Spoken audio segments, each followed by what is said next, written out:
Olá pessoal, sejam todos bem-vindos a mais um vídeo do nosso canal Tito Júnior Terapeuta.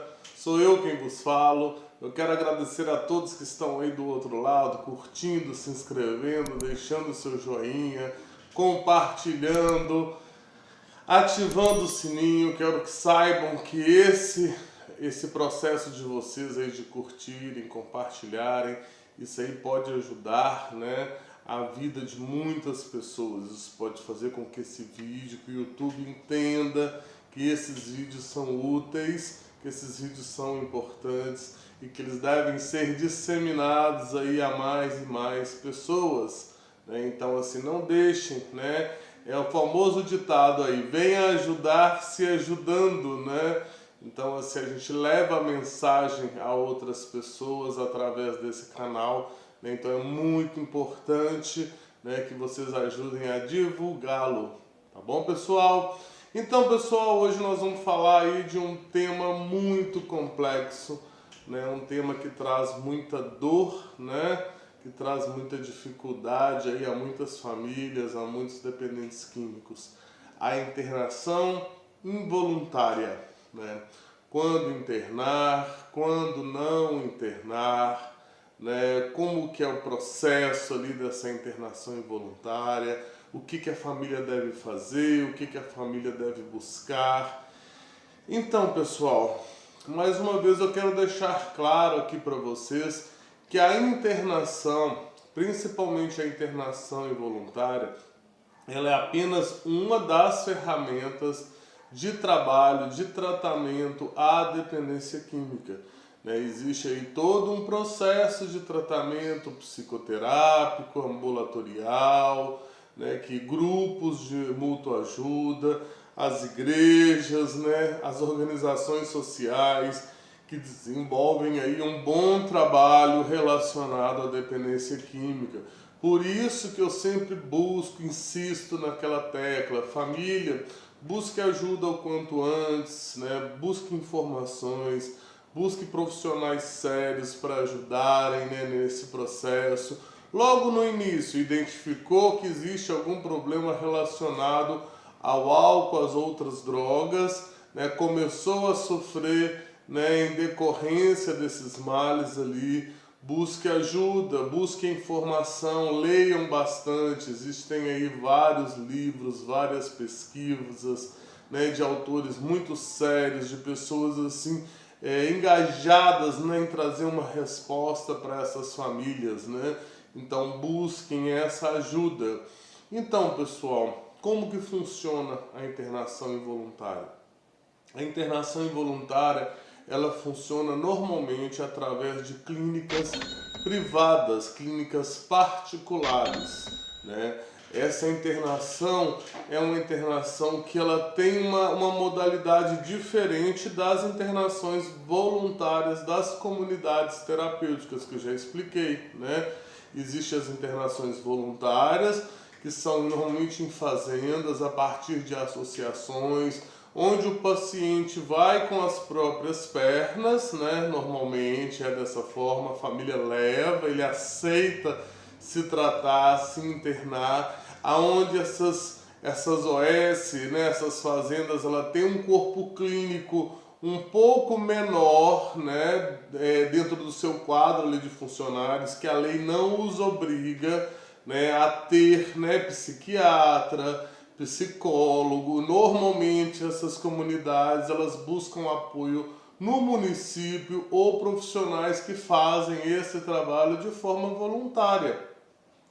Já as clínicas, por lei, elas precisam ter um corpo clínico, uma equipe multidisciplinar mais estruturada, composta ali com uma equipe, né, na área da saúde mental, da saúde física, que pode, dentro desse corpo, né, existe ali o psiquiatra, psicólogos, o enfermeiro, os terapeutas, né, a equipe de disciplina, né, a equipe de limpeza, cozinheiro, né, normalmente o corpo clínico de uma clínica, né, involuntária, ela precisa ter pelo menos o psiquiatra, psicólogo, enfermeiro, terapeutas e uma equipe de disciplina.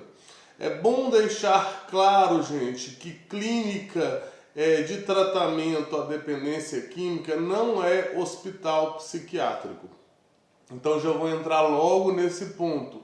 Se o paciente, se o seu familiar, né, o indivíduo ali, ele está numa crise, num surto psicótico, por exemplo, se ele está num grau de intoxicação aonde tem uma doença, um transtorno psiquiátrico, uma patologia psiquiátrica grave, esse paciente ele deve ser estabilizado primeiramente num hospital psiquiátrico. Ele deve ser conduzido a esse hospital psiquiátrico, onde ele vai tomar a medicação, onde eles vão estabilizar o quadro de crise, de surto dele ali, e posteriormente ser conduzido a uma clínica de dependência química.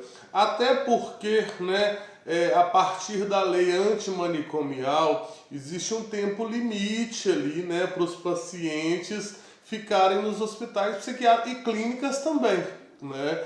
Então, assim, ele vai ficar no hospital psiquiátrico até que o seu caso ali, o seu problema, né, ela seja estabilizado. A partir disso, ele deve ser conduzido a uma clínica. E a clínica é a mesma coisa.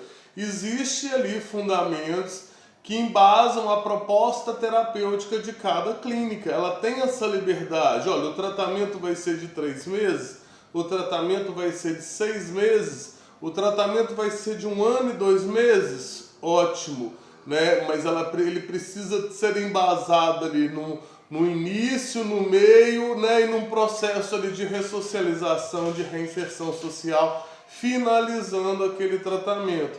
A partir do momento, as clínicas precisam observar pacientes. A dependência química, como eu já disse, ela é muito peculiar. Ela é uma doença de uma coletividade, mas a forma com que ela se desenvolve, que ela se desencadeia, que ela se instala, é individual, né? Cada personagem ali tem os seus motivos, né? Tem as causas, né? Para que essa doença, na qual essa doença foi instalada, né?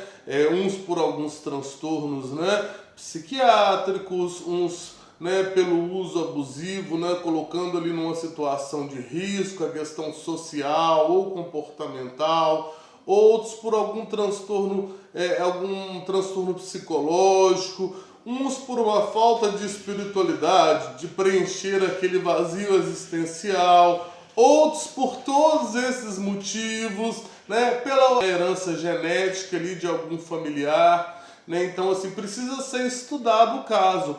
O que significa isso? Que cada indivíduo ele tem um tempo de recuperação, ele tem um tempo de estabilização diferente do outro. O que a gente chama no processo, existe um processo de pré-contemplação, de contemplação, né, de manutenção dentro do contexto ali do tratamento da dependência química.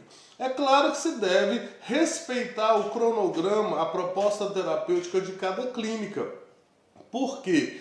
Ela foi criada e desenvolvida e embasada dentro de estudos aonde, né, após ali o início ali, né, a pré-contemplação, existe ali um processo, né, junto a ele, né, de desintoxicação aguda, aí vem todo o trabalho ali, né, de prevenção à recaída, né? Então, assim, existe fundamentação para esses 6 meses, para esses 9 meses, para esse 1 ano e pouco de tratamento. Mas o que tem que entender, ele não necessariamente precisa ser feito o processo todo ele dentro de uma clínica. As clínicas precisam começar a entender, infelizmente que não existe, são poucas que trabalham dessa forma, de montar ali dentro da sua estrutura de tratamento grupos aonde pacientes com melhor evolução seja desenvolvido um trabalho diferenciado daqueles que estão sendo inseridos ali dentro do tratamento. Infelizmente, dentro da clínica, ela segue ali uma metodologia igual ali para todos, né? Então, o que acontece? Vai ter pacientes com 3 meses ali de institucionalização que ele vai ter condição de terminar o tratamento ou dar continuidade, melhor dizendo, ao seu tratamento de forma ambulatorial, né, com acompanhamento ali psiquiátrico, psicológico e sendo reinserido ali, né, à sociedade. Mas antes disso, né, eu quero deixar claro como que funciona, né? Eu quero dizer a todos que a família, né, ela tem obrigação, né, e poder, né, no processo de internação involuntária. Obrigação, sim, ela tem obrigação. Em alguns casos, né, o paciente ali, o familiar, ele não tem consciência, o dependente químico, da necessidade de se tratar. Ele ainda não teve esse despertar espiritual, ou através, por causa das suas comorbidades, por causa do grau da sua intoxicação. Então a família ela tem obrigação e direito legal de promover, né, essa internação. Como que funciona esse processo? Como que a justiça, como que o Estado pode entender, né, esse processo? Normalmente você deve procurar a clínica, né? Cada clínica ali ela tem uma metodologia no seu processo de internação involuntária. Normalmente essas clínicas elas comunicam ali, né, o Ministério Público sobre essa internação, ela comunica a polícia, ela se respalda ali de alguns documentos, de relatórios, né, do embasamento psiquiátrico, do relatório psiquiátrico, psicológico, da necessidade, e a família se responsabiliza por essa internação. Então, a partir desta internação, somente a família e a clínica pode retirar esse paciente da instituição, ou por alta terapêutica, alta administrativa, exclusão, depende muito de cada caso. Né? Alta terapêutica normalmente é quando o paciente ele passa por todo o processo ali de tratamento, está estabilizado e tem condição de ser reinserido à sociedade. Então, a partir desse processo tem a alta terapêutica. A alta administrativa, normalmente que as clínicas procedem, né, é quando quando há um descumprimento ali do contrato, né, junto à família. A família não fez algum pagamento, não apresentou alguma documentação, está ali devendo alguma coisa à justiça, alguma coisa nesse sentido. Então a clínica promove ali, né, o desligamento administrativo, né, e a exclusão dessas clínicas. Quando o paciente ele não tem condição de conviver naquela sociedade, naquele núcleo ali de tratamento, ele é convidado, né, a partir da sua família, a se desligar daquela instituição. Existem ali dois motivos ali principais, né, para esse desligamento. Um é a agressão física, né?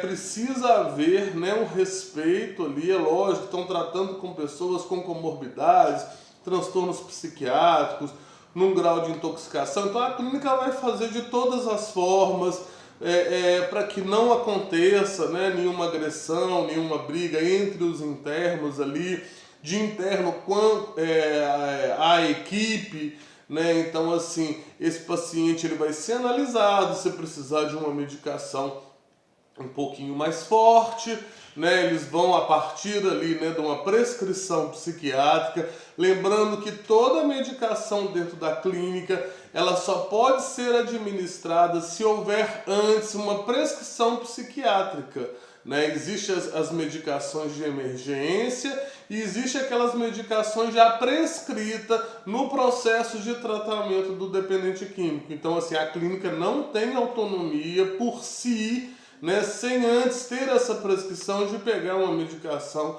e dar a esse paciente.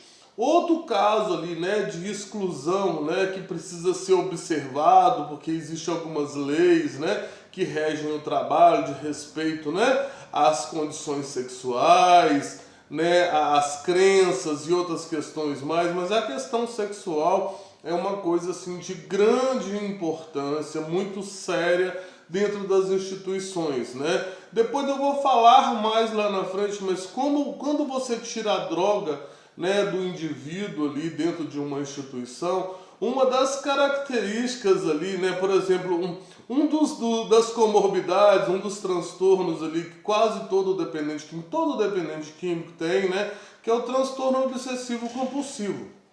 Então, automaticamente, quando você tira aquela substância de preferência, ele tende a desencadear aquela compulsão por outra coisa.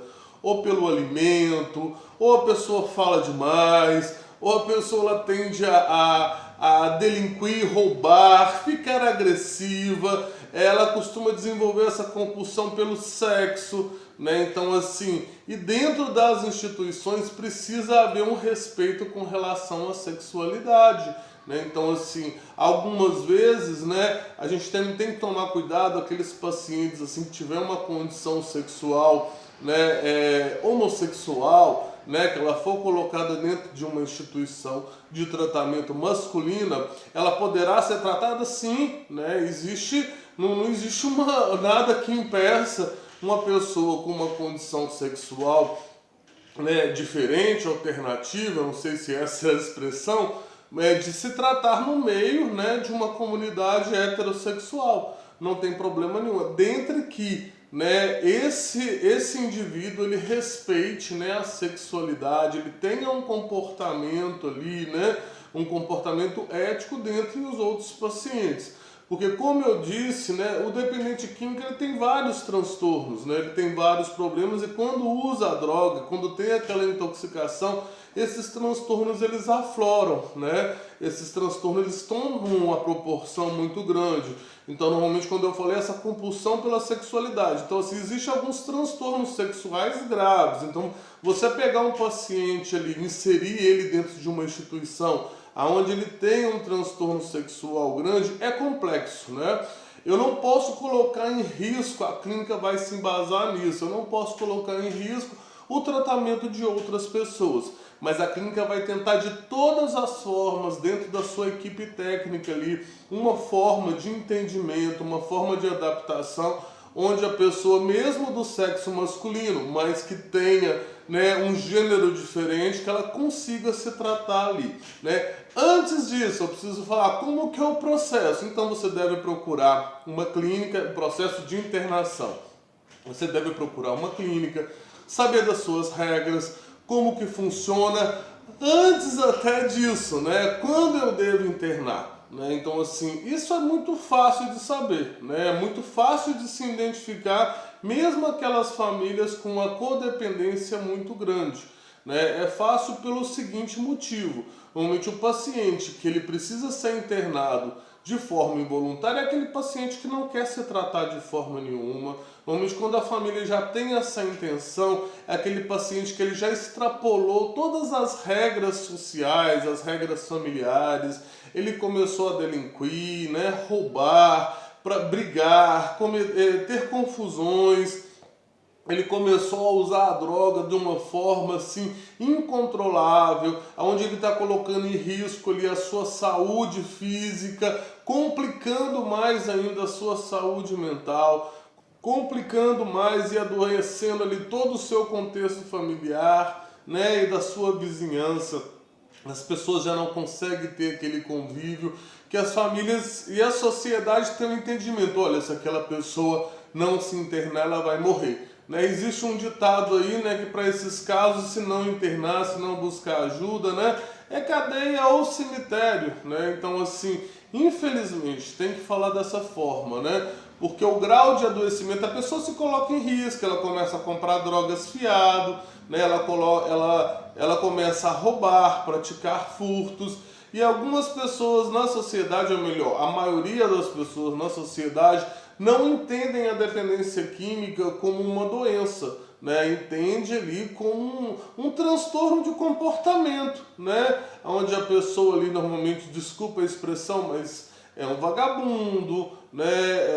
É um mau caráter, né? Elas não entendem que a pessoa está cometendo, está praticando, né, esses delitos, né, tendo essas consequências a partir da extrema necessidade, da compulsão, né, para usar aquela substância de preferência. Então a família procura essa clínica. Normalmente essa clínica ou ela tem uma equipe de resgate, né, ou ela vai indicar uma equipe de resgate, aonde essa equipe deve ser composta ali de um enfermeiro, né, de um motorista, de um terapeuta. Antes deve-se fazer um estudo, né, sobre esse paciente, né? Pode ser que precise de alguma medicação, né, para que fique mais fácil de conduzi-lo até aquela instituição, né? Ele vai ser medicado, né, naquele processo e ele vai ser colocado nessa instituição, né? Normalmente esse resgate ele é cobrado à parte. Então, a clínica é uma clínica privada, a clínica involuntária, tem as suas mensalidades ali, né? A sua matrícula, cada uma tem aí o seu valor, né? Mas normalmente as clínicas aí giram em torno de 1.200, 2.200, R$ 1.500, né? Nessa faixa. Existem clínicas mais caras, né? E existe até algumas clínicas mais baratas, né? Não necessariamente aquela mais cara ela vai ter um melhor tratamento e não necessariamente a mais barata, né, ela vai ter um tratamento ruim, mas deixando claro que os profissionais mais capacitados, né, eles demandam um salário maior. Então, assim, para ter uma estrutura de trabalho ali, para ter uma alimentação de qualidade, para ter um corpo técnico ali bem estruturado, né, as acomodações dessas instituições ser acomodações que tragam o mínimo ali, né, de conforto, né, pro paciente. Então, assim, é um custo alto, né? Então as mensalidades realmente são mensalidades um pouquinho salgadas ali, mas a maioria delas faz jus àquele valor cobrado, né? Então, assim, a família vai entrar em contato, vai se mobilizar esse resgate, né? Vai ter todo o processo ali documental, né? Todo o processo ali médico, né? Que a gente, e psicológico que deve ser feito antes, uma análise com esse indivíduo, ele é agressivo, ele não é agressivo, como que a gente vai fazer para fazer esse resgate, como que a gente vai trazê-lo. Então existe ali normalmente as clínicas, elas promovem ali uma estrutura, né, para que esse paciente seja conduzido até essa instituição. E nessa instituição, a partir do momento que ele chega, né, normalmente o paciente não sabe, né, que ele está sendo conduzido, a família já prometeu, a família já avisou, mas esse paciente ainda não tem a certeza, ele acha que a família não tem coragem, porque ele já manipulou, ele já ameaçou, ele já brigou, ele disse que ia suicidar se fizesse um processo desse, que clínica não resolve, que não adianta fazer isso. Realmente, né? A clínica, se o paciente ali ele não tiver um despertar espiritual e não quiser, provavelmente aquela clínica não vai resolver. Mas depende muito do trabalho da clínica, né? Muitas vezes, assim, se o paciente ele permitir com que aqueles profissionais ali trabalhem, né? Se houver uma identificação junto aos outros pacientes daquela instituição, né? A gente nunca sabe, né, quando vai ter um despertar espiritual e quando vai ter um entendimento, né, desse indivíduo e permitir, né, a sua abstinência, permitir a sua recuperação. Eu vi muitas vezes pacientes que juraram morte à família, né, que já tentaram inúmeras internações e nunca resolveu, e de uma hora para outra ele aceitou o tratamento, se recuperaram e hoje aí se mantêm estabilizados, né, já construindo aí alguma coisa na sua vida, casas, família, né? Então, assim, sempre é possível, deixando claro que existe muito processo de recaída, que o processo de recaída ele faz parte daquele adoecimento, né? Mas assim, existem pessoas que conseguem se estabilizar, né? O número é pequeno, né? Mas tem muita gente que consegue se estabilizar e viver o resto das suas vidas ali, né? De forma abstêmica, de forma funcional, né? Então, assim, o importante salientar: pesquise sobre essa clínica, né, busque o máximo de informações, como eu falei, né, vá atrás ali de pessoas que já passaram por aquele tratamento, faça uma visita prévia a essa instituição. Normalmente elas ficam em locais mais afastados, isso, né? É difícil ali o acesso, sim, é difícil o acesso, né? Mas a literatura, ela embasa, né? Esse distanciamento. Precisa haver ali um distanciamento, né, social, né, para que haja uma contemplação e o paciente volte-se, né, exclusivamente, né, para ele, né, que ele, onde ele consiga assim, que é um local, né, onde tem uma movimentação de carros assim, a mente dele, né, um movimento assim urbano muito grande, né, a mente dele ainda pode ser ali de certa forma contaminada por todo aquele barulho. Ele precisa de uma imersão total dentro do processo de tratamento, e esse distanciamento dessas instituições, elas justificam, né? É justificada pela literatura, né? Então, assim, falamos aí, né? A família tem a obrigação, né? E direito legal. Por que que eu falei isso? Eu vou voltar um pouquinho nessa questão.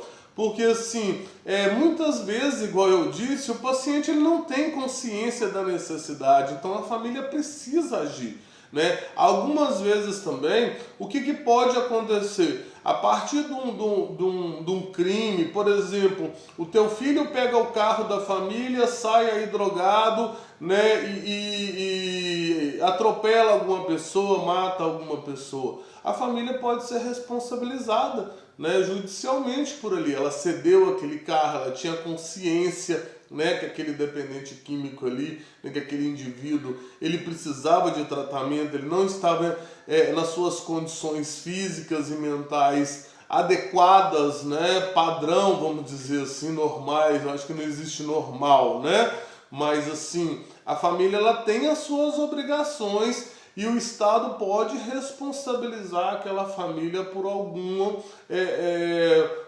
delito, algum crime praticado por aquele indivíduo. Então, assim, procurem, né, informação dessas clínicas. Eu acho, como eu disse, a internação ela é apenas uma ferramenta e deve ser a última ali a ser utilizada, né? Ela tem alguns traumas, esse negócio de colocar o paciente obrigatoriamente ali numa instituição é doloroso, algumas vezes é traumático, tanto para o paciente quanto para a família, né? A gente está lidando ali com uma balança, né? O que é mais positivo e o que é menos, né? O que é positivo e o que é negativo. Deixa eu colocar numa balança. É melhor eu ter um trauma, ter uma dor, ficar chateado por estar internando aquele paciente de forma involuntária, né? Ou é melhor depois eu chorar com esse paciente aí na cadeia, né, no caixão, né, ou acamado ali, né? Ou, por exemplo, um agravamento, né, do seu transtorno psiquiátrico, né, ou desencadeamento, né, de um transtorno psiquiátrico grave. O que é melhor e o que é pior? Passar por esse trauma ou depois aguentar as consequências ali da não internação, né? Então a família ela precisa ser assessorada, é um processo muito complexo. Funciona? Alguns casos sim, alguns casos não. Boa parte dos casos vão precisar ali de múltiplas internações, normalmente é assim que transcreve, mas a gente, mais uma vez, a gente nunca sabe quando esse paciente vai ter um despertar espiritual, quando ele vai permitir entender a necessidade de viver ali, né, em sobriedade, né? Então, assim, eu acho que é válido a tentativa. Na minha opinião, é válida a tentativa. A família sentiu que não tem controle mais, que a gente nunca tem o controle, né? Que não suporta mais, né? Que eles não conseguem mais lidar com aquela situação, que aquele dependente ali ele já extrapolou todas as condições, padrões sociais, legais, né? Eu acho que deve sim, a partir de uma assessoria ali, né?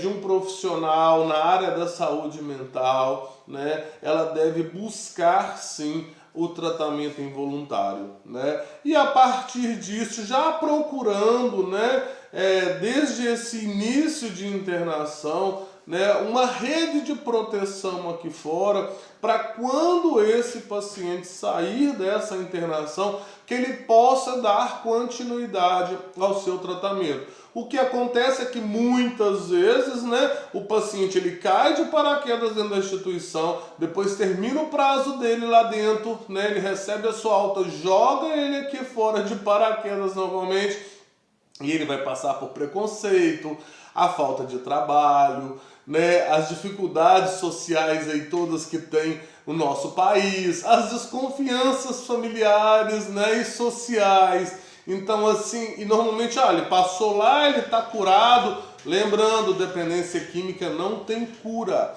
O tratamento é para o resto da vida. Se a pessoa não der manutenção ali no seu processo de tratamento, né, de estabilização daquele quadro, de manutenção daquele adoecimento, a probabilidade de recaída é muito grande.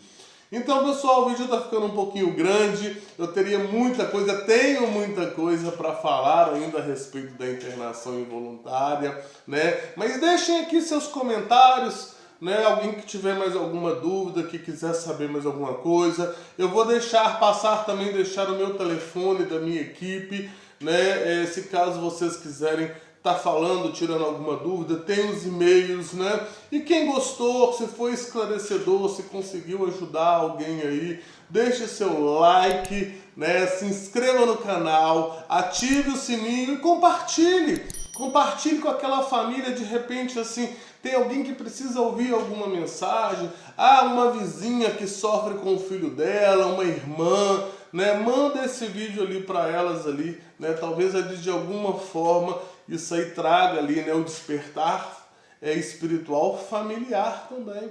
Então, pessoal, mais uma vez, muito obrigado, um abraço para todos e tchau!